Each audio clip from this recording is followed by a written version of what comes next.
This is a ManeHustle Media podcast.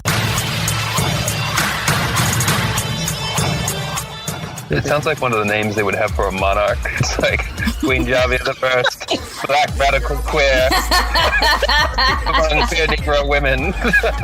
All the way from the A, you listen to my favorite lesbian on BRQ. I'm on my black girl magic voodoo shit with the bamboo earrings on some new shit. I'm new when this money asking who this bitch. I'm the bitch with the pussy with the judo grip. Hey y'all, this is Javia Nicole, aka your favorite lesbian, and you're listening to Black Radical Queer Podcast, our stories on our own terms. Hey y'all, this is Javia Nicole. Welcome back to another episode of Black Radical Queer Podcast. You all, at this point, already know how this goes, so I'm going to give my guest the opportunity to introduce themselves, just let us know a little bit of their background, how they identify, those types of things, and then we will get into our conversation. Hi, everyone. My name is Lynx. I'm Shay, like Mbaku, Che, Lynx. They, them, theirs pronouns. I'm a Black, non-binary trans person, queer as fuck, and welcome to my true life episode. Oh, shit. So a little bit of, well, actually, as I was just thinking about it, I really don't know when I started kind of like following links on Facebook. I just remember they had these posts that really would like resonate with me a lot. And, but I honestly don't know. I knew we had like a lot of mutuals, but I don't know, maybe from someone sharing your post or something. And I was just like, oh shit, like, I don't know. I don't remember when that started or how long it's been, but I just know that like I have your posts are like one of the ones I have under See First, just because I already know it's going to be some real shit. And I always appreciate that. So that's kind of how we got to this. I saw a post that Lynx did that was asking people to like read something that they had written. And I was just like, oh, what's like, I didn't know like what it was going to, be about or anything like that. But I'm just like, yeah, it's something Lynx wrote. I'm going to read that shit. Like, why not? And I just had no idea what I was in for and had no idea what I was going to encounter. And I remember like just, I don't know, I had to read through it like a few times before I even like responded to the thread, just because I was like, damn, it kind of hit me in the gut. I was like, this shit is, it's real. And I remember after reading it, the only thing I could say was that I was just like, damn, it's like, it's beautiful, but it's bittersweet. Like it was so beautifully written and so really like poignant, but it was bittersweet as fuck. And so I just was like, come on the podcast and like share some of what you wrote and kind of talk about it, give us a little bit more information and just let us get to know you a little bit. Because yeah, it just really left me. I just had a very like visceral reaction to it. And I didn't expect it because I didn't know what I was going to be reading. So yeah, y'all will see what I'm talking about basically. So yeah, I'll just turn it over to you. I mean, I feel like many a person has seen or heard or watched unravel the typical kind of coming out story. Somebody is told, hey, this is how you're supposed to be and this is how you're supposed to feel. Life happens and, well, people aren't that predictable. Said change is made aware to everyone. People react antagonistically and suddenly the main character is ostracized. There's a struggle, self-loathing, self-hate, acceptance vis-a-vis a romance with a white protagonist, if we're talking most mainstream queer movies. Right. But no one really talks about what happens after. I mean, really, like after, when the dust settles, when everyone finally realizes, oh, you're serious? You're actually this?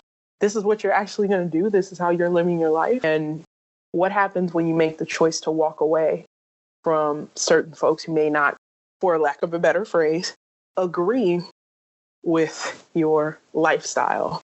No one can see me, but it's the quotes around agree and lifestyle. I had the cringe eye roll. I'm not even going to touch it, but we already know what time it is. It's right. That's a different whole other podcast. That could be its own book series. Yeah, that's going to have to be its own episode. Yeah, so many different things happen just because I chose to name my existence. Not that I chose to exist, but I chose to name that existence. And this is over a decade after everything unraveled. I came out at 10. And at 24, I'm still helping people come to terms with me coming out 14 years ago. We got a lot of work to do if it takes 14 years to reconcile that someone didn't follow a prescribed program for their life or existence. But nonetheless. Yeah. No, that's ridiculous. Like that's more than half your life. Yes, it is. It's a popular topic in my therapy sessions. The fact that I've spent so long, the majority of my life thus far, helping everyone else come to terms, and there's air quotes all over the sentence, come to terms with the fact that I'm serious. I like to say love is in your choices. Love only means as much as the choices you make in the name of it. Nothing more, nothing less. And in this experience in my life, I've realized that who is supposed to love you, who's supposed to be there for you, has nothing to do with who is actually there for you. And often those two groups don't overlap.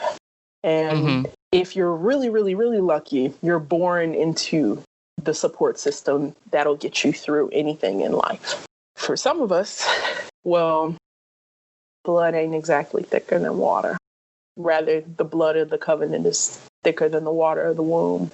The choices various people made to be honest, be vulnerable, be empathetic, really see me as another person, really step outside of themselves and their fear and whatever the world has told them about people like me, and sat with the fact that I'm the same person they've known for whatever part of their life that I've been in a relationship with, or in friendship or family with them. And oftentimes, especially in the context of people of African descent, Black folks, it's way more complicated than the mainstream, overwhelmingly white narrative makes it out to be. When I was coming out and first having these conversations, I didn't have a Blackbird or a Moonlight or anything like that, or a Janelle Monáe or a Kehlani to point to and say, there's me. You see me everywhere.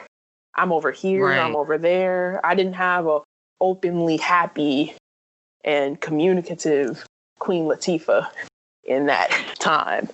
You know, I just had you're already Black, why make it harder? Right. Yeah. And yeah, sorry. Say that again. No, I was just saying, I'm just agreeing. That was like the initial reaction too for me when I came out. It's like my sexuality, my gender presentation, all that kind of stuff. It's just like, well, damn, you're already Black. Like, here's another kind of cross for you to bear, type of thing. It was definitely not something that was celebrated by any means. So yeah, I definitely feel that. I've been reflecting because I'm in 2019, I'll be 25 years old. I'm already inching closer and closer to the average life expectancy for transgender people of color, which is, what is that, like 30 or 35? Yeah. Yeah, I think it's like 31. I mean, it's something, it's like, I mean, I'm 30 already. So, it's like early 30s.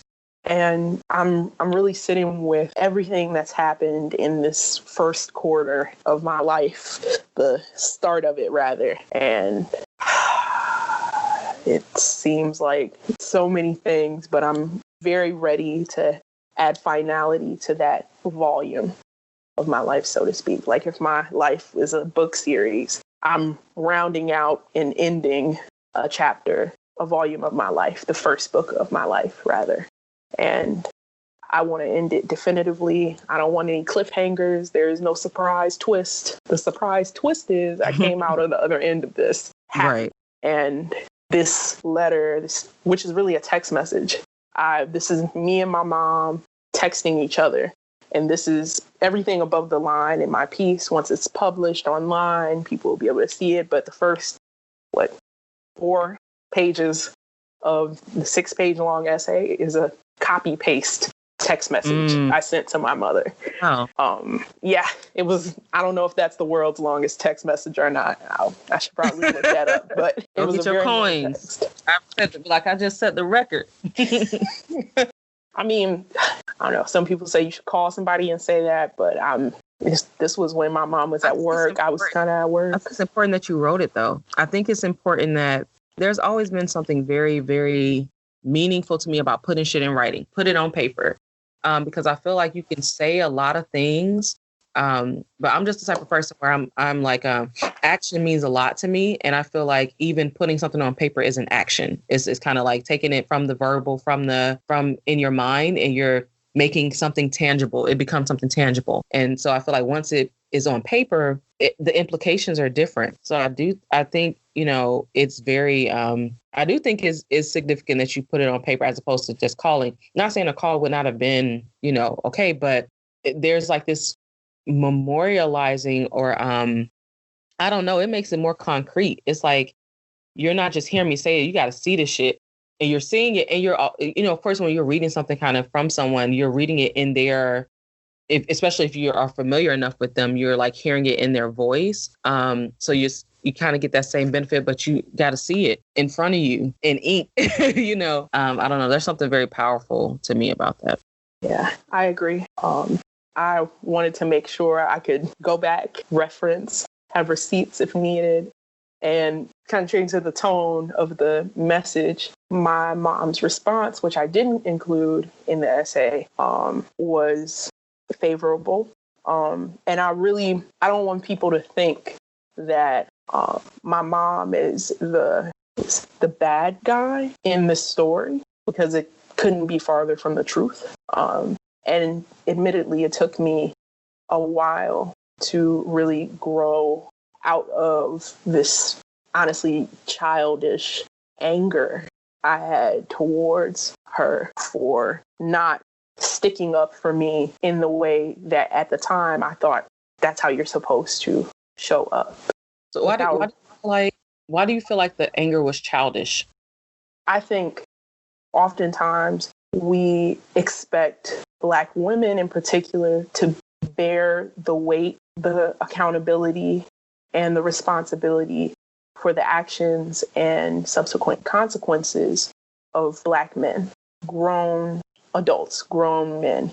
And I, in my head, thought if she would just say he's being mean or he's wrong, he would stop thinking and doing what he's doing.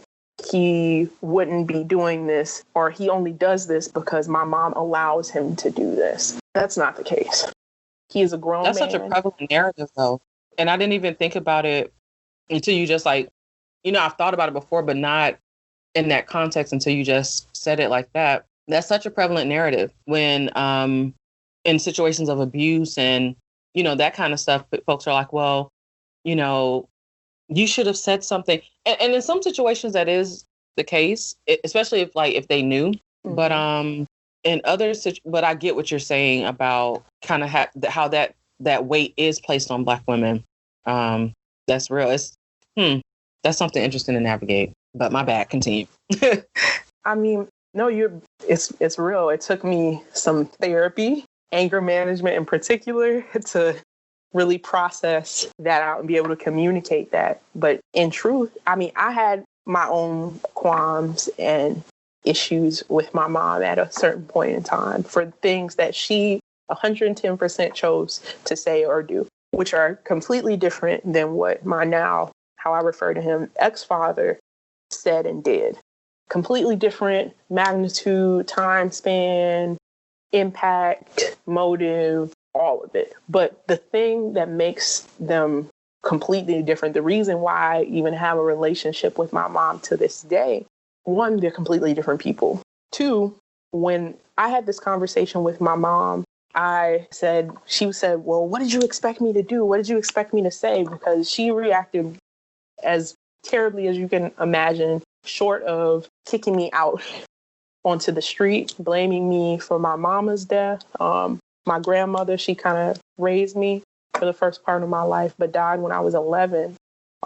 Said she was glad mama died before she could see this, or is this what sent mama off because mama was getting better, and me coming out somehow made her cancer come back. Wow. That's a lot to place on a child. That's a lot to place on anybody, but really? Wow. Yeah.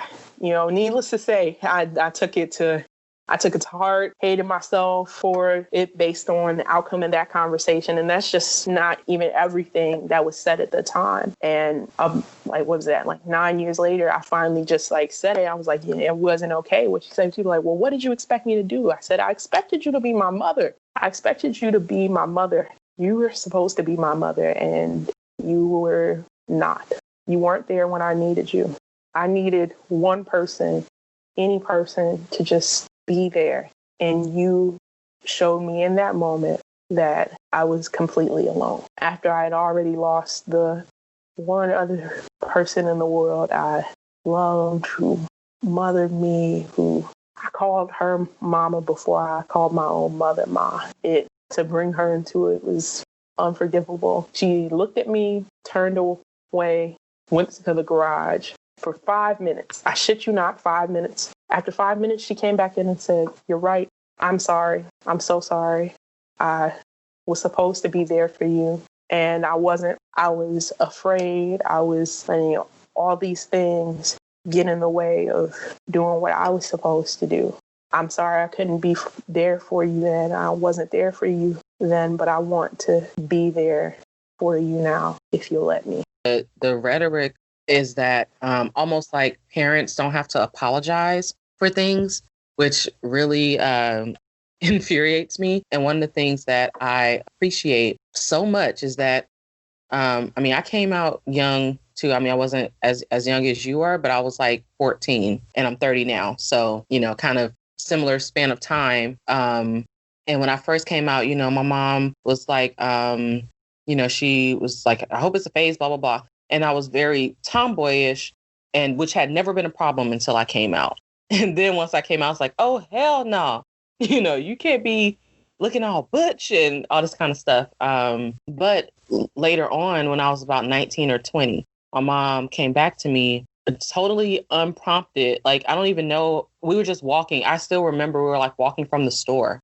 This nice summer day, just walking. And she was like, I want to apologize to you. And I was just like, for what? Because it caught me so off guard. I didn't know what she was referring to. And she was like, for the way that I responded when you came out to me, like, you're my daughter, So she kind of just was saying, she was like, of course, I was like, scared. And, I felt like, of course, you're a Black woman. You have all this, you already kind of have a target on your back. And I'm just like, damn, life is going to be so much harder. And that, so, she just kind of shut down.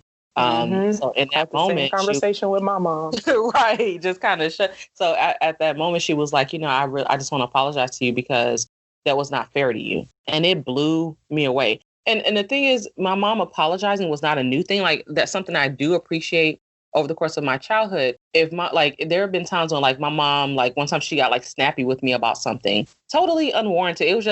She was just frustrated. It was hot. She's busy, single mom, like, she's carrying all these groceries and shit, just stuff going on.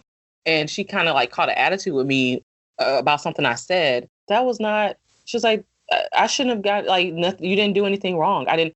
And this is as a child. So her apologizing to like my sister and I was not an uncommon thing, but it was uncommon when I would in comparison to my friends. Like, my friends were like, oh, hell no, my mom would never, like, my mom was dead ass wrong and she never apologized. And I'm like, that was crazy because my mom's like, well, I'm your mother, but I'm human. I'm going to make mistakes. So, y'all just like bear with me. I'm learning just like you're learning. So she always did that, which I like immensely appreciate. But when it came to the thing of me coming out, that kind of took a little longer. But she did kind of come back and was just like, I apologize. Like, I should not have reacted that way. Here is why, but that still doesn't make it okay. I want to be accountable. And so for our mothers to do that, I think it's just very, it's just amazing to me. It's something that should not be an uncommon thing. But again, in those situations, it's like it usually is Black women who will make those strides, So it's just amazing to me. And when I was reading what you wrote, and when you got to that part where you were saying, okay, well, she kind of left and came back, and her response, because I didn't know, I'm reading through the story. I feel like I'm kind of transported into, what you're going through. And I'm just like, I don't know how she's going to respond. Like, is she going to, be like, well, is it going to be argumentative or combative? Is it going to be more conflict or what? So it was really, that was the sweet part of the bittersweet. It was really, refreshing to see that her response was, not a negative one. It was still bitter. It was a bittersweet thing because it's like you had went through all this shit. And I was like, God damn, is there going to be some sunshine? This is a struggle bus movie. That's what I call them. This is the struggle bus story. Like, God damn. I'm like, look, I'm just kind of thinking about Little Links. I'm like, can Little Links get a fucking break? Like, y'all wilding in here. So then once it got to that part, I was like, okay, whew, like I kind of was able to exhale, like, okay, whew, come through, mama. Okay. Like, yes, Black women. Thank you. Because it was intense. And I know that had to be difficult. But I mean, still not more difficult than all the shit you had already been through. But yeah, that was a good turning point.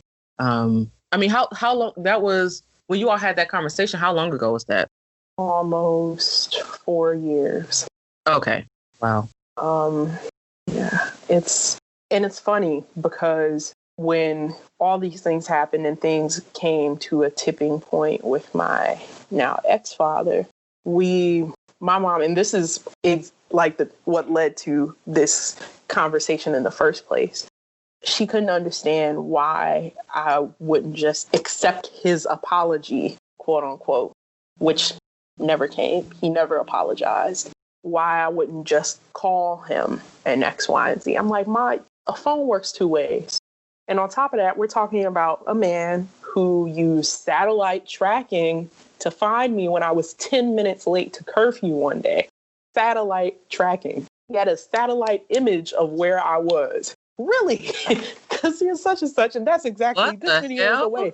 A satellite tracking. That's another level of control freak. Like, what? Satellite tracking. I listed it all out. The emergency drills we had to do as a family, and those eccentric. But you know what? I could understand being ready, making sure we're ready to go and stuff like that. But fine. But nonetheless, if he wants to do something, he's going to do it. He knows that I live in Atlanta. Why do you have to be the person to kind of like initiate and this is a grown ass man. This, I mean, and I really wish people would treat him that way. I really wish people would treat him that way. But you know how with men get to be boys for life. Men get to be boys for life, and so that I mean, I kind of feel that too because I mean, my father wasn't very present, in my life or whatever. And so I didn't care about his opinion. I mean, I did come out to him, but I was just like, I don't care what you say. But I mean, it's like that because we didn't have much of a relationship. I mean, my mom never bashed him or anything, but she was just like, she did encourage my sister and I to reach out to him. And he was in prison and we would write him occasionally. But then I started to notice, I'm like, hey, if I'm not the person and I'm the oldest, I'm like, if I'm not the person that's kind of initiating these exchanges, or if I don't keep them going, they don't happen. I'm the child and you're an adult. You're a grown ass man. Why do I have to be the one in the driver's seat of this relationship when you had a part in creating me? I didn't ask to be here. So why do I'm not going to beg you and I'm not going to pull teeth to be a father or to even have some type of basic ass relationship with me. And so that's what it makes me think of in terms of, when your mom was like, oh, well, why don't you just, it's like, why do you have to be the one to make those concessions? You shouldn't have to, you're you're an adult now, but I'm saying like you're the child in the relationship and you shouldn't have to accommodate this grown ass man when this is an adult. Like, why you got to be that person? And I don't know if that's petty of me. I don't know. Maybe that's childish of me, but I mean, that pisses me off. I'm just like, why? Like, it's another thing I learned and realized in therapy and those, the homework that your therapist gives you and stuff like that, that'll have you slipping into an existential crisis that you don't get out of until the next 2 sessions with your therapist have had. Right. Like, damn, why you gotta be doing all this stuff? I learned that he is just a very scared and very hurt boy. A grown man who has formed a hyper masculine, toxic identity around the way his father hurt, abandoned, diminished, and disrespected him, his siblings, or my aunts and uncles, and my paternal grandmother. I feel like the residual effects of that and the ways in which he learned to be and who he had to be to survive, essentially provide for himself, protect himself in the neighborhood he grew up in. And the thing about it is, this is a objectively intelligent man. And I would consistently say, you cannot believe the dribble coming out your mouth right now. There's no way you, an intellectual, can believe any of what this says or think it makes sense at all. And it's you not, just got to be regurgitating some shit. I'm like, you're afraid. This is fear. And maybe this is a good time to give a excerpt from the essay, but I am done living in the shadow of other people's fear. And I feel like that is exactly what so many queer and trans people struggle with or have struggled with or are trying to overcome. That is, I feel like that's probably one of the top killers of LGBT people. Oh, absolutely. Because particularly Black LGBT people. Right. I mean, our identities become this thing that's about other people's perception, other people's fear, as opposed to just our own individual merits. You get what I'm saying? Like it's always framed in the context of homophobia, transphobia. Like it's framed from like looking through the gaze of outside people. And so then we don't get to be people. And it's very dehumanizing. And I mean, even in a situation like with your father, you know, I'm like we all have those, you know, kind of look at like the nature and nurture and like our backgrounds. And I call it context. We all have our context. That we carry around. And I feel like as a child, you're a child. So you don't have the same accountability that you do. The older you get, the more accountability that comes along with that. And so once you're an adult, you know, you can have you as the child, you know, or as his child can have the understanding that like, oh, I understand my father went through this, and this, and it still doesn't absolve him of accountability. It's like, I get all that, you know what I'm saying? And you're taking all that into consideration. Like you're looking at that bigger picture and it's like, but you still fucked up. You know what I mean? Like, it's like, but it's still not okay. You're still responsible because once we become adults, we become responsible for our own growth and healing. And even though we didn't choose our baggage and our context, but we become responsible for it once we are of age. And at this point, you're grown. So he's grown. So it's like, you got to be accountable. And if you're not going to be, you have to deal with the consequences of that, which is losing your child, you know? And for me, that's something that's very hard for me to fathom as someone who wants to be a parent. I'm like, ain't no way in hell. I can't fathom being willing to lose my child over my own reluctance to grow and to face some shit and to be accountable. Like, that's wild to me, but people do it all the time, especially when it comes to queer and trans people. Their families do it all the time. And that's the repercussion that they have. It's like you lose your loved one because you're not willing to grow and be accountable for your shit. And that's on them. It sucks for the person on the flip side, because now you have this queer person, this trans person, this non-binary person who is isolated. Yeah. That's the part that pisses me off, because I'm like, this person should not have to pay the cost for your foolishness. So I'm gonna get off my soapbox. Anyway. I mean, yeah. I like to say, particularly for Black LGBT people, and me and my mom had this conversation a few times, communities are like a home, right? I like to say the Black community is a home.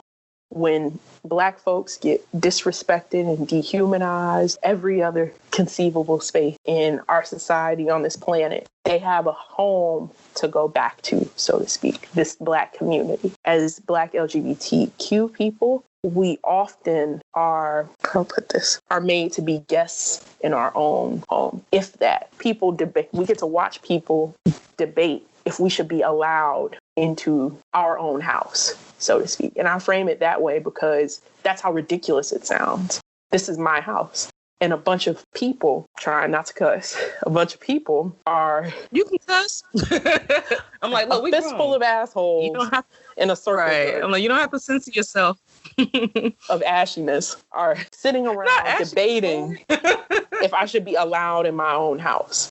Yeah, could you imagine walking into your house and then having a bunch of people in your house talk about whether or not they should allow you into your house? What do you even say to them in that regard? How do you even respond? Like, I laugh. Because that's the type of, I just laugh. I'm like, oh, you're a joke. What makes you think, it's like, what makes you think this is, that you even have the right to make this decision? But how can you allow somebody into their own house? This is my house too. I pay rent here. I keep this house up. I help build this foundation. I clean. I pour into this house. I pay bills for this house. I protect this house. This is my house. I'm not saying it's just my house, but I damn sure don't need to ask nobody to be allowed into it because this is my house too. Contrary to what anybody else in this house thinks, in my house thinks, this is my house. And I feel as if the allowances, we can have some form of a refuge in this world. The allowances we make to particularly our cishet counterpart are endless. So many allowances. We're pouring and giving them water from a cup that has been empty for a long time. And I feel like it's past due that we tell them the truth. Like how people say, you can't tell white folks the truth. And I hate that analogy that like black cishet people or the white people, like me, I stay away from that. It's messy. Black people aren't the white people of anything. That's the whole point of being black. Right. What I will say, and this maybe how my mom and my ex-father have reacted is an allegory for it. We have choices. And people will say, you don't hold, or no one holds white people accountable for their homophobia like they chastise and vilify black people or black cishet people for their homophobia or transphobia. And we saw a lot of this in the recent, like Kevin Hart, what's his name, DL Hughley and or whatever that happened. What was that, last week? I can't keep up. Right. It's always something. Exactly. Like I feel like we have a choice, and I do expect more from other black folks. I expect white people to be white. I expect them to have white privilege. I expect them to do white nonsensical shit. I expect them to act on or make allowances or excuses for white supremacy. They're white. That's their playbook. That's their MO. I know that. But I do hold us to a higher standard. Why? Because we are capable of more, should we choose to do so. And we may not be able to control the world and how the world treats us as black folks or what the world is saying is normal. And to be frank, particularly in white supremacy, we've never been able to control what the dominant culture says is normal. Right. I'm not asking for that. And I feel like people are feeling as if, oh, well, you're asking me to change how the world works, or you're asking me to write a new norm. I'm just following it. Why are you mad at me? This is what everyone says is normal. We are not everyone. We are not everyone. We don't control the dominant culture, but you damn sure got to say in your family. We got to say in our houses. We got to say in our community spaces if you choose to speak. Right. And you get it to perpetuate the, like, I don't even know if that's, I mean, I feel similarly. I won't say that it's necessarily a higher standard. It's just, I don't like when people make that comparison to like, well, white people, because it's just like, it's so different. So I can't even say like, oh, I hold black people to a higher standard. It's just my standard. I hold black people to a standard of like, have that willingness to grow, have that flexibility, have that, that type of thing. I just don't hold any standard for white people. I mean, if I'm being honest, I don't factor them in the way that I factor in black people. I just don't. So I can't even say I hold black people to a higher standard, because it's like, I don't have any expectation from white people. I expect them to be mediocre. White mediocrity is like a low standard already. Right. But it's like, when I look at the landscape of my life, I don't worry about white people, because they're like a blip in terms of like my intimate, like my actual day-to-day life, versus black people. I'm like, I know that everyone's in different places with kind of like their relationship to white supremacy and how ingrained this shit is and how it's like generation after generation. So I've just had to make the decision to prioritize myself. Like I can't control you or make you like, you know, get your mind right or whatever. That's fine. But I also don't have to deal with you. I just don't. I already choose not to deal with white folks. So I don't go through the same process. I guess that's why I don't really have like, I can't say it's like a standard because I'm like, I don't need to deal with you. Like, I mean, I feel like the standard of whiteness is just being mediocre, right? So that's the lowest bar you can possibly set for how a human being should engage with other human beings. But so everything, every expectation, like, I know we're capable of this. I know we can do this. I know we can do this if we put our minds to it, if we choose to do it. I know we can work it out. Everything is like way higher. Like imagine the standard for white folks is like the floor, and everything else above it is like all the possibilities of black folks. It's like basement.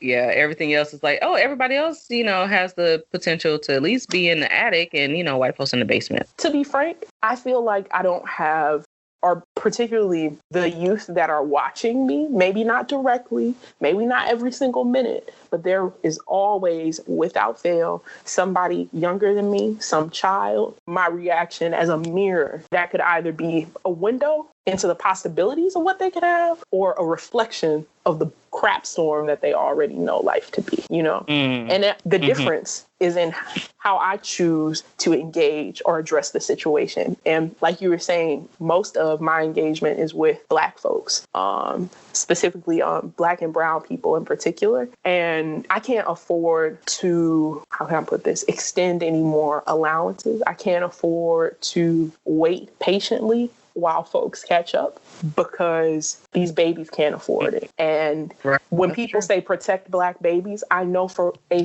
fact they are never talking about kids like me. And I always say that to people. When we're talking about these things, when you're talking about protect Black babies, nobody protected my little ass. Not a single solitary soul. All we had was the other gay ass kids in the class, and we just huddled up in a group and just said we're gonna survive. Our own support, our own like safety net is why I'm so big on like chosen family, because we've always had to curate that from a young age. I mean, I'm grateful that I do, you know, I have the people that I have in terms of my blood family, the ones who, you know, rock with me or whatever. But in general, like we always, especially during that time that was very, very isolating, we've always had to curate our own little family, whether it's like our friend group, you know, or whoever it is in school or at work or whatever.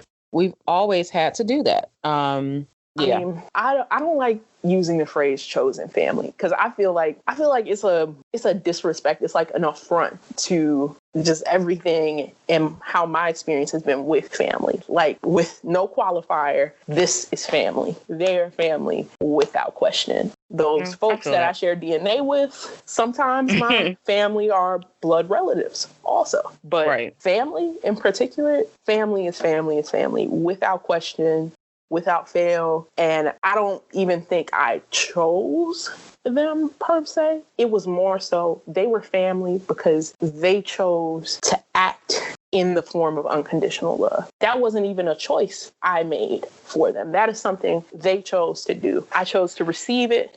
And I chose to reciprocate, if we want to talk about like choices and things like that. But I feel like sometimes when chosen family is used, it kind of has like dismissive implications, like, oh, yeah, you know, anybody can pick the people that they like and just call them family. And they assume that's what I'm talking about. But no, I'm the way you talk about like, oh, who's on my emergency contact? Who do I leave my kids with if I and their co-parent just died? Like, these are the people I'm having these conversations with. They have my eulogy. I already wrote it out. They have the instructions for my funeral and how I want to be buried. Like, I even give them sunken place instructions. Like, this is how you identify if I'm in the sunken place somewhere. I need you to remember this, okay? Because if you see me eating some mustard with some tilapia, I definitely agree with the sentiment. I think I'm someone who is very much being deliberate is important to me. So when I say like chosen family, it is definitely a choice. It is a reciprocal, like this is a deliberate thing that we did, whether they're blood or not.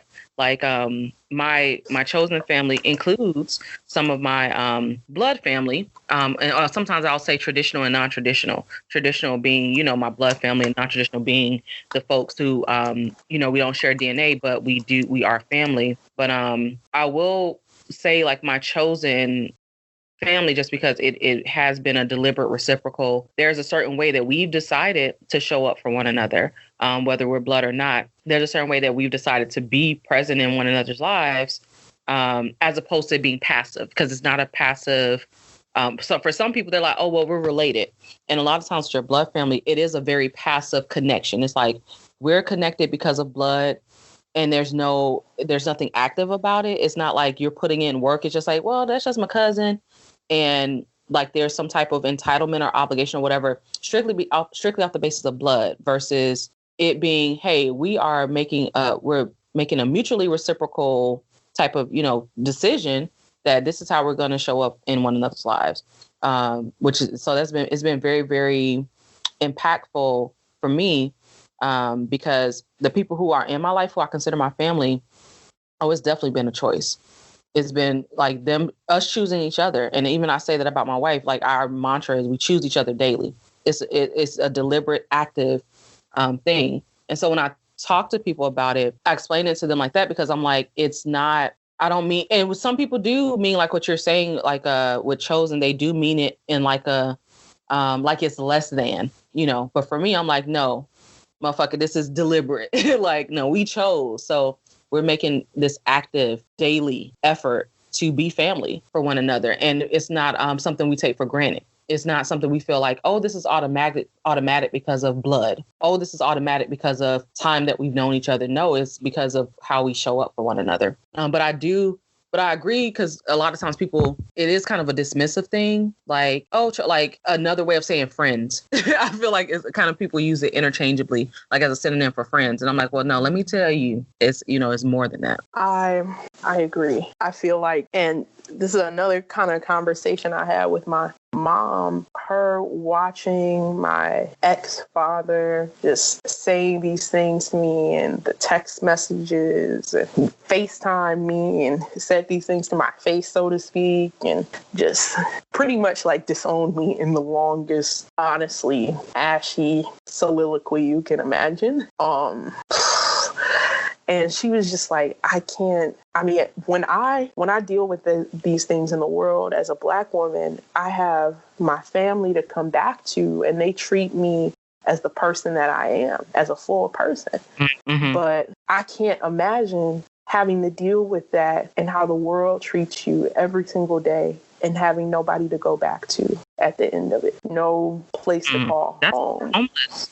Yeah, that's being homeless. And this is something she said. This is something that, from looking and watching and us being out in like the store or Macy's, or, you know, walking down the street, or even my college graduation, watching people go from dismissing and talking down to me to recoiling away from me. Like, I never really saw my mom want to like get buck and like hit somebody before, really, until that day when she watched that woman like snatch her kid from high-fiving me and like recoiled and gave the child hand sanitizer after touching me. Oh, hell no. She literally was taking off her earrings. The west side of Detroit came out heavy. Like, I like to call her bad and want to be bougie sometimes.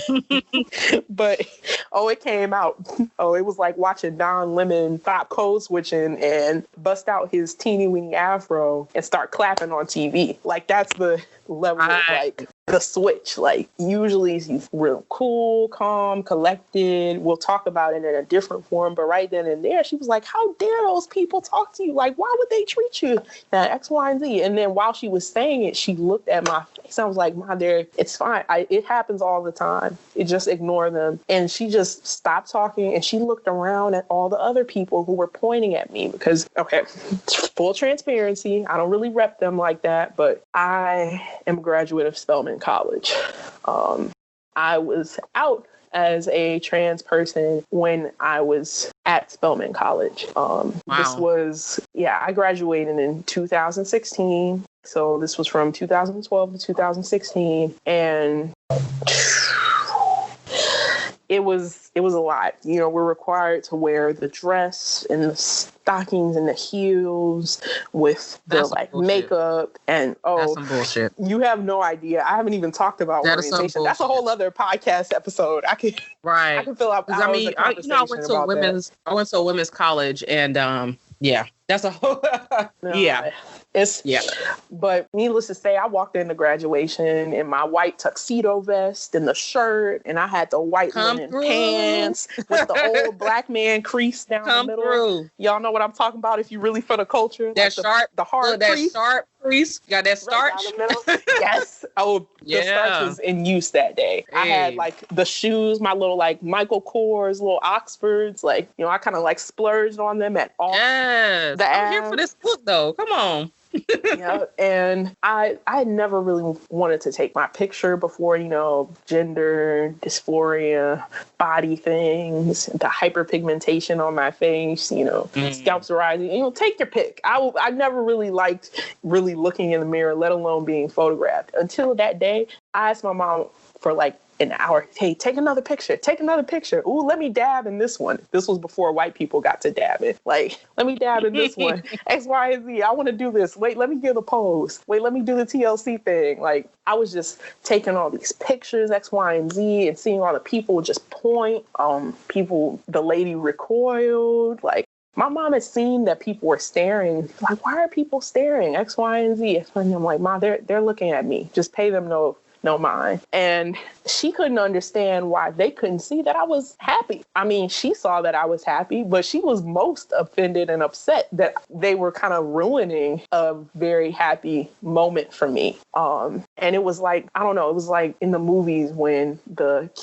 young black kid comes home from school one day and he's like, hey, y'all, what's an N-word? And everyone gets real quiet and they realize they got to have that type of conversation with their child about how the world works. That's how I kind of felt with my mom in that moment. Like she was just now really seeing what I deal with on a day-to-day. And it's like she looked at me and the look that she gave me, the sadness in her eyes, she was angry, she was sad.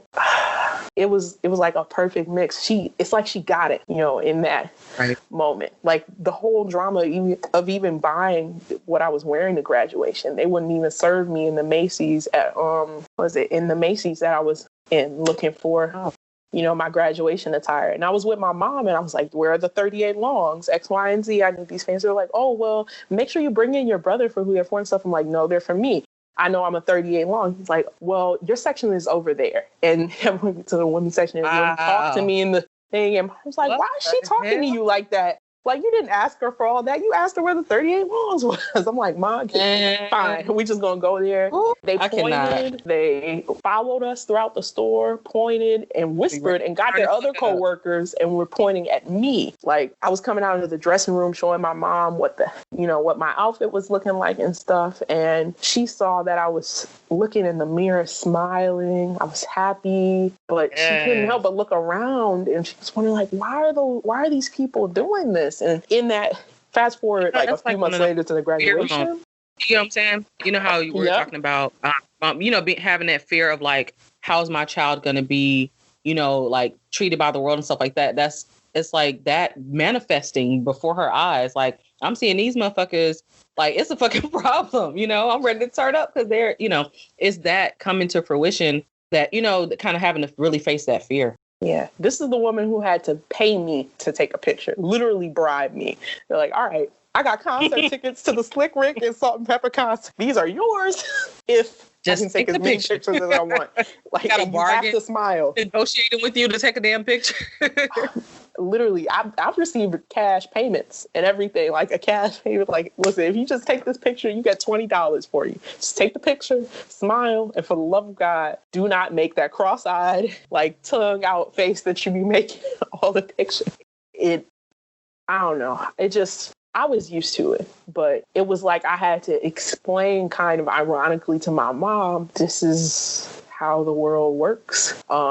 This is what you're going to run into. This is what you're going to see. And I don't know, it's like the way she was able to really empathize, and the fact that she was able to look me in the face and say she did something wrong, but she wants to make it better. The standard that she set, I tell her all the time, you are the reason why I will never say that I will never reconcile, quote unquote. I will never try to have some form of relationship. But I will never make allowances or excuses for that man, because you are what a parent is supposed to be doing. This is the standard for being a parent. You set the bar high. You said she set the bar high.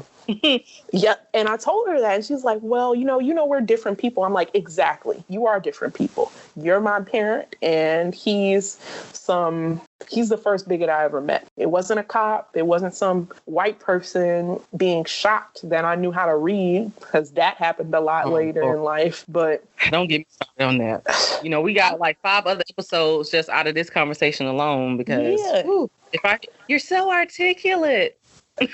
No, literally people saying, how do you know how to read? Right.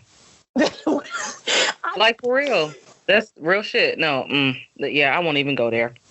I've been reading since I was 3. Straight up. I finished the entire youth section in our neighborhood library in about a year. The entire youth section before I was even in high school. This was like 7th grade. In 6th grade, I finished the entire youth section, hundreds of books. And I just left the library like, all right, y'all, it's been great getting to know you, but I'm not coming back anymore. And they're like, why are you leaving? I was like, well, I finished all the books for youth, so guess I can't read anything else here. They're like, we got an upstairs, right? You can go up there and do it. I'm like, there are books upstairs? Everything I can put my hands on, like... It was crazy. I mean, my mom had summer reading for us. Like, how school would do summer reading? Like, before I ever encountered that school, my mom did summer reading for us. So I was reading, it was stuff that we read in school. Like, I remember Invisible Man. I read Invisible Man in elementary school. My mom was like, oh, yeah, so you're going to read this? I'm like, oh, my gosh. So to have somebody respond to you like, oh, you can read. Like, yeah, I've gotten that shit before, too. Like, you don't get the fuck out of my face. Every time my mom got paid, she would take me and my brother to, Borders, what used to be Borders. Now it's Barnes and Noble. Damn, I feel old. Right. Take us to Borders. I miss Borders. And we each got to get one book every single time she got paid. And it got to a point where I was like, I want these books. And it was like 6 books in my hand. She was like, I know you lying. One book. You know what? We gonna take you to a place where you can get as many books you want. Oh, okay. Right. I didn't even know you didn't have to pay for books at the library at one point. I went up there and I was like, all right, how much for these? The little white woman was like, what? I'm like, how much? Right. Like, baby, you don't have to pay. Yeah. Like, it's free. No, I was like, we went to the library every weekend. Like, we would walk, because I lived in downtown Atlanta. We would walk to Atlanta Fulton Public Library and just read. I would have so many books. It would be so ridiculous. I'm carrying a little stack of books. I can't even see over the stack. And all of us have our little stacks. My mom, my grandma. Like Matilda with the little... Legit. Like, we have our little stacks of books. All of us just like... And I would be so happy. That would make me so happy. Like, more than... I didn't want to go do a bunch of crazy stuff. I'll be so excited to skip my little ass to the library and leave with a bunch of books and get home and just be surrounded by books and just read. I was in the library, but I was definitely doing the crazy shit too. Dropping cherry bombs in the sewer and Lord. Because that's I would be literally at parties, like house parties. I would be in the middle of a cipher reading books and stuff, and people were like, nigga, are you having book club out here at the house party? I taught out so many times for reading. Like, folks, we did like a little house party thing, and folks were dancing, and they're like, what the hell? I'm in the corner reading a book. I'm like, let me live my life. I was in the corner reading, like, leave me alone. They just like, this motherfucker, like, you lame. I'm like, okay. I got called lame so much. I'm like, I'd rather read. Leave me alone. people came up to me. It's just, I don't know. This is a tangent.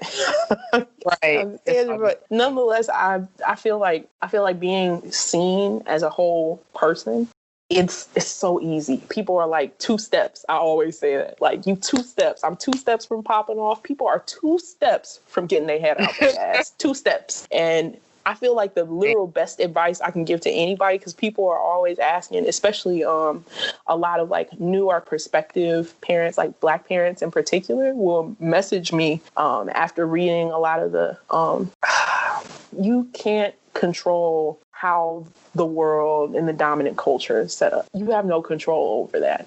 But what is in your control is your family, your home, your community spaces. That's something you have agency in. That's something you have autonomy there. And you're just going to have to accept that there are going to be a lot of things that your child is going to have to deal with if they are like LGBT person, especially a Black LGBT person, that you just are not going to be able to understand because you've never been there yourself. But that doesn't mean you can't prepare them by giving them a strong foundation of love, of autonomy, of agency, self-esteem. That's real important. That is literally an invaluable gift you can give to any Black, queer, trans child.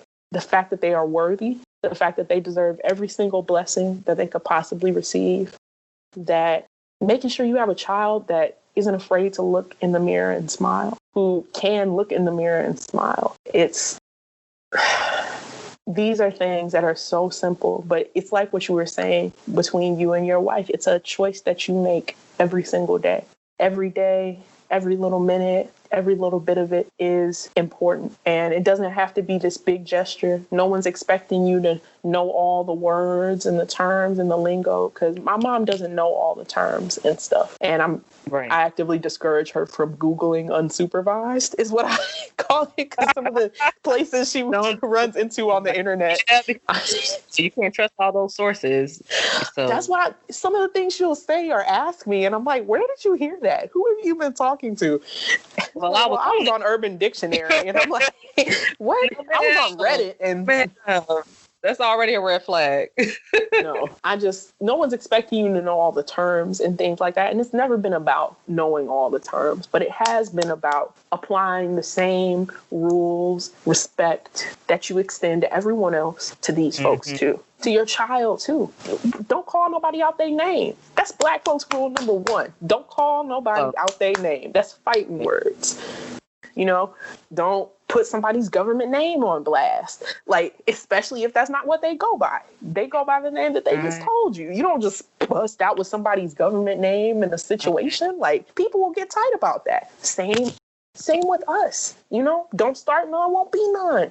Same with us. Don't let your mouth write a check that your ass can't cash.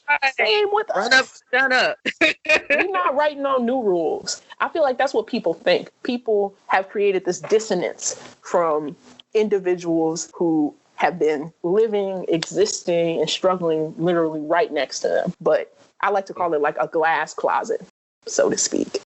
It's a glass closet. Everyone can see that we're in there.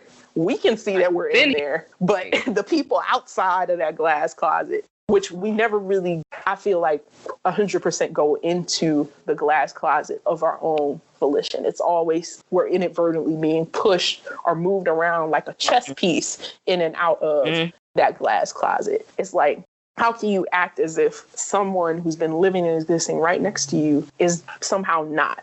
Or it just wasn't there. No, we're not new. None of this is new. Knock, knock. You've been seeing me, yo. It's like fabricated. You know what I mean? It's like y'all making y'all where there really should be none, because this is like nothing is new under the sun. This we've been here. You know what I mean? So why are you on some other shit? Like, I told a room full of like, you know, I hate when people try to kick it like queerness or transness or being non-binary, like try to kick it like this is new. Like, oh, the kids these days, or No, motherfucker, this is not new.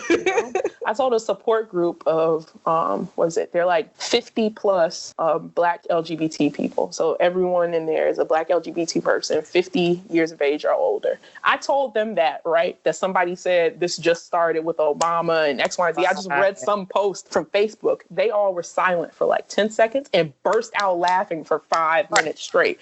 One woman was just on the floor in the fetal position in tears. You know how extra Black folks can be when something is funny. Like, have you seen it's like a post that's been circulating about like this article talking about trans elders. It's just showing trans people, and it was like, I think it was only trans people. Only ones I saw were like trans people of color, but that were like in their 60s and 70s. Mm-hmm. Oh God, just beautiful. And I'm just like, but this is supposed to be the new shit, right? This supposed to be new? Oh, okay. And after they finally stopped laughing, they were like, well, I guess my 70s didn't happen. I guess the 80s were just imaginary to me, and X, Y, and Z. And I was like, I wish I would have recorded it. I'm like, can y'all just do that again so I can record it when people say, and I can just show y'all. We out here, bruh. This ain't new. It's wild. But at the end of the day, I can't force somebody to make a choice that they don't want to make. And my existence, my happiness, my livelihood is not dependent on the choice that they make. It's not dependent on whether or not they choose to accept or are able to comprehend my existence. What I do depend on, though, what is relevant to me is if they're in my way, to be blunt. Like, if you're in my way, if you're blocking with your ignorance, if you blocking my path with your ignorance or your nonsense or your dissonance or your fear, you know what I'm saying? Then we got a problem. You know, you want to work through that? Step to the side. Step to the side. Now, you got a few options. You can step to the side. I can move around you. If all your fears and stuff isn't completely blocking the path, or I'm going to have to move through you. Now, hey, I know we all Black folks. But I'm just saying. This is something I've looked people in the eye and told them, like, look, I don't want to do this to you, but I swear to you, I will move through your Black ass and sleep soundly, because your Black life ain't finna matter at the expense of mine. And that is the truth on my mama. Y'all's lives ain't finna matter at the expense of mine. You can believe that. Like, right, because the time for talking is done. Like it's a hierarchy or something. Like, oh, well, no. Like, are we gonna really be about this Black Lives Matter life for real? Or are you like, some matter and some matter more than others? And there's like this list is, I'm not with it. Like, please believe. I'm not. I wouldn't do the ludicrous voice. Move, nigga. Exactly. Get out the way. Exactly. I'm not the one. Because if you think that's how it's going down, you're gonna be sadly mistaken. Like, you're gonna get your feelings hurt, because I can't, like, and the older I'm getting, the more like radical I'm becoming, and the more unapologetic I'm becoming about that, where I'm just like, I'm not with it. Like, you can, like, I'm all for Black people. I'm all for liberation of Black people and stuff like that. But please why do we have to have that disclaimer, though? Of course I'm for myself. Like, right. You know what I'm saying? Like, where did that get lost in the sauce and this ashiness? But it's like, you're not about to kick it like I matter less because I don't fit, you know what I'm saying, to this neat little box or whatever. Like, that's going to be a no. And I think, and so to... Then give me my ancestors back. Don't quote no James Baldwin. Right. Give me my Alice Walker. All these little, like, first womanists or whatever can hand me that. We're the ones who be on the front line, so... You know, give me my Zora Neale Hurston. Hello. Give me all of that. Give me my Prince. Give me my Grace Jones. Like... Let me have taking all I should, reclaiming my people. You feel what I'm saying? People want to act brand new. I can be fresh out the box right there with you. Right. Like, you know what I'm saying? It's not what you want to do, but if this is how you want to kick it, like, we can go there. I always try to tell people, I'm like, don't try to take it to that place. I promise you I can take it further. I guarantee you. You want to run, I'm going to sprint. Like, let's do it. That's what you want to do. I mean, but you know, I feel like I have a responsibility to be the adult I needed as a child. Mm-hmm, mm-hmm. Who did I need who would I have looked up to? Who did I need as a mentor? Who did I need as a guardian? Who did I need? Who would I want to be? Who would I look up to? Who is that? And that's what I try to do in my life and what I'm trying to do right now. Links out there who needs that. You know, it's like when I was talking to Chris on my previous episode, and he was saying, oh, you know, about like the young trans kid who was like, you know, the parent who reached out to him and was like, you know, my child is trans and blah. And I'm just like, it's out, you know what I'm saying? Like, we're out there, like we're, you know, of course we're not new. So we have the people who came before us. And then, but the reality is at this age now, we're that for the up and coming like kids. We're those who they have to look to where they're like, hey, I'm visible. This is an example of how I can be visible. And I think one of the most important things we can do, which you are absolutely doing, and which what you wrote is a prime example of that, is that we have to be very unapologetic and very deliberate and adamant about how we choose to live our lives and like who we allow to be close to us and what we allow, what we will and will not accommodate, what we will and will not, like you said, make allowances for. And so us making those decisions it really is revolutionary in a time where we are expected to just take whatever, lay down and take whatever. And so I think that I want to wrap up with you still reading your excerpt, because I think this is a prime example. You had the relationship you have with your mom and the conversation you were able to have with your mom versus you saying, okay, well, this person who was my, you know, who I may have been born into him being my father, is no longer that. This is formerly my father, my ex-father, because if you're not going to do what the fuck you're supposed to do to have that place in my life, you don't get to just automatically have it. That's revolutionary to do when we're supposed to just accept anything. That's some radical shit to do. And so I think that those coming up behind us need to see us making those choices, that we don't have to just sit down and take whatever. I can make the decision that, okay, well, my mom is working with me. My mom was the one who came back and was like, hey, I'm going to apologize. I'm going to expand. But my father didn't do that. I don't have to take that shit. You don't get to be a part of my life and a part of all this great shit I got going on if you're toxic. And I think it's so important. That's such an important thing for kids and adults to know. We have to know that we don't have to take just anything. I talk to my friends about that all the time. I'm like, you won't have to take that shit. You're fucking magic. Like, we got a whole bunch of good shit going on. You don't have to just accept anything from anybody in the name of blood or in the name of whatever. Like, no. And so I think the decision that you made and how you expressed it and how you explained it to your mom is a perfect example of that. Getting into the excerpt, the name of the essay is called For Queer Trans Folks Who Had to Leave Bigots That Called Themselves Family by myself, Lingsum Che. The first 4 pages are a text message I sent to my mom a couple of weeks ago. And I'm going to read an excerpt that this was not a part of the original text message. Oh, but it's everything after the bottom line, rather. It's the last 2 pages. Okay. So I love you so much, Ma. I promise I do. But loving myself also means not settling for less than what I'm worth. You taught me that, even when I didn't want to hear it. You were right. I am worth it. I said the same thing to my biological father, to my ma in November 2016. I was 21, about how when I first came out at 10 years old, the things she said to me, tantamount among them being thankful that my mama, my maternal grandmother, who also raised me, died before she could see the thing I'd become, were hurtful, and that when I needed her to be there for me, she wasn't. She said, "What did you expect me to do?" I screamed at her, "I expected you to be my mother." She fell silent, turned her head, and left into the garage. 5 minutes later, she came back, walked up to me, looked me in the eye, and said, "You're right. I should have been there for you, and I wasn't. What I did was unforgivable, and I'm so sorry. I'm not going to get everything, but I promise I'm going to try. I'm sorry that I wasn't there for you when you needed me, but I want to be there for you now, if you'll let me." Now, my mom and I have never been hyper affectionate. In fact, we sometimes joke about how extra folks can be, but that day she hugged me tight. I had to accept that I'll never get that from my biological father. I didn't lose anyone, though it may seem like I did. I have family, biological and chosen. I am loved.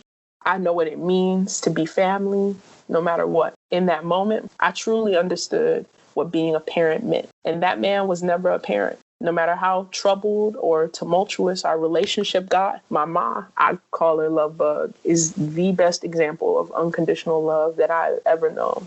As I write this, I remember the times where the way she showed her love confounded me. She'd joke about how I was tap dancing on her last good nerve. We'd prank each other and go on adventures, just getting in the car and just stopping wherever. That often went awry. Heated debates about everything from Prince versus Michael Jackson to being Black in America to who should have won on Project Runway. As a child, she pulled me to the side and say, you know, I'll always be there for you, right?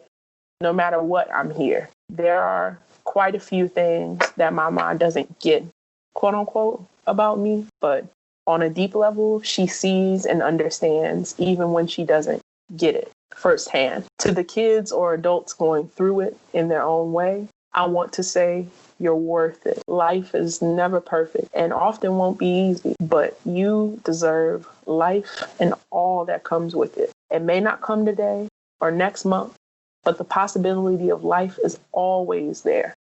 It's not impossible because you are living and reading this right now. Your existence isn't impossible. It's irrefutable and moreover necessary.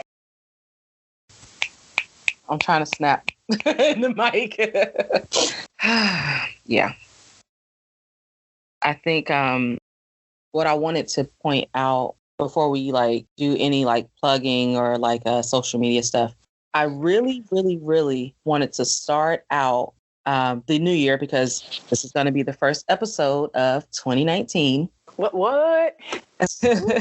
I deliberately wanted to start with you and wanted to start with this because I think it really sets a tone for how I hope that a lot of us can kind of proceed into the next year and being unapologetic, making those sometimes hard choices for ourselves, but making them for ourselves. And I talk about this a lot on the podcast, and I talk about it, for myself and just being deliberate and kind of and being unapologetic about, putting myself first. But I felt like this was a prime example of the nuance of that, of doing that and how it can play out, positively with your mother and how it can play out differently with your father and still how you navigated that after the fact. It's okay, well, instead of, I'm not going to go back and forth with him. I'm not going to do this, that, and the third.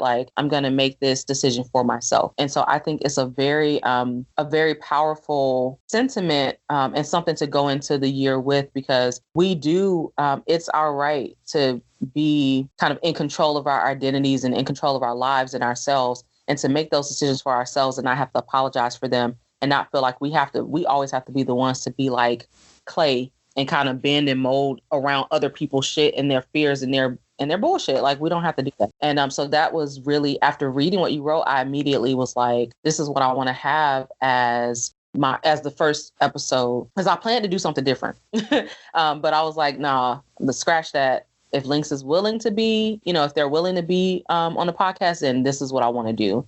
Because I just want us to carry that throughout the year and just in general, that we do have that agency is so important. And we're bombarded with shit that suggests otherwise. But I want, for all my Black queer folks, Black LGBT folks, especially, my Black trans folks, Black queer women, all the kind of stuff. I want for us to always remember that. I don't want us to lose sight of that. So, all right. So blah, blah, blah. I'm done with that. So y'all already know how I do. So before we wrap up, I just want to see if you had any social media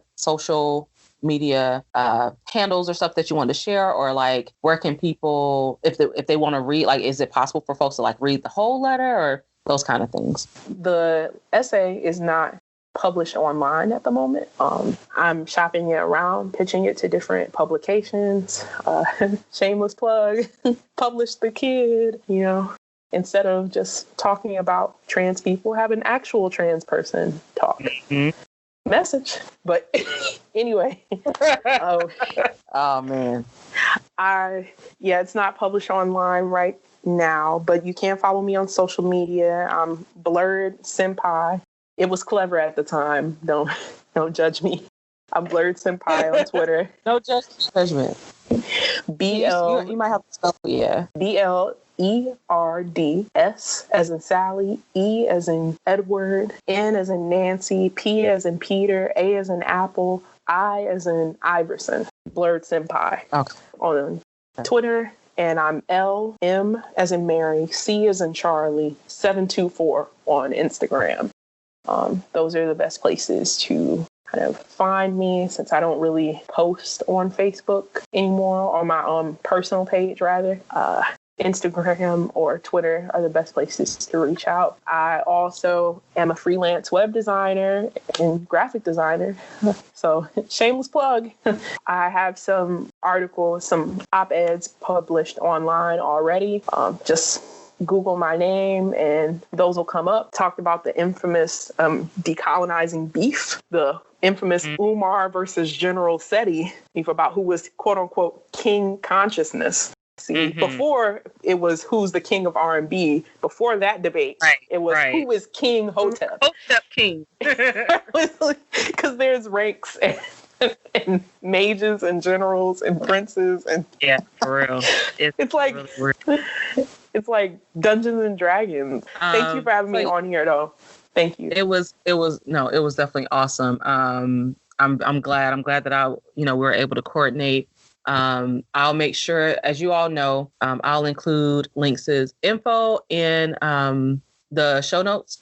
So like social media handles and stuff like that. Try to keep up with them to see what they got going on.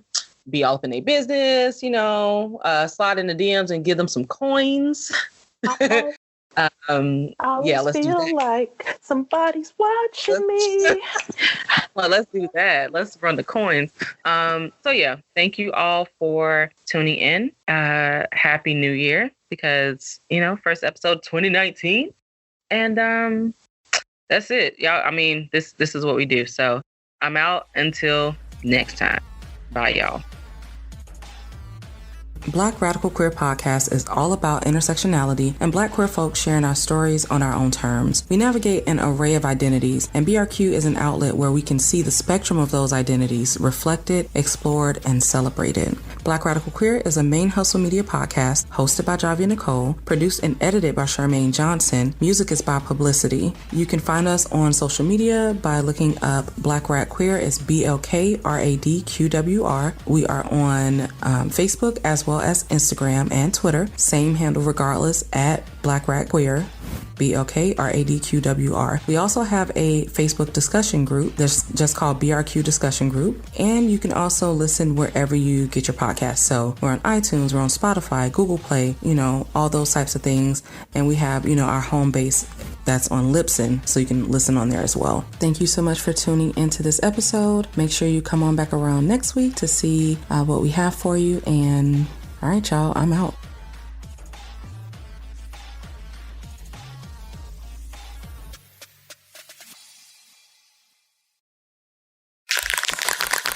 ManeHustle Media. Turn your side hustle into your main hustle.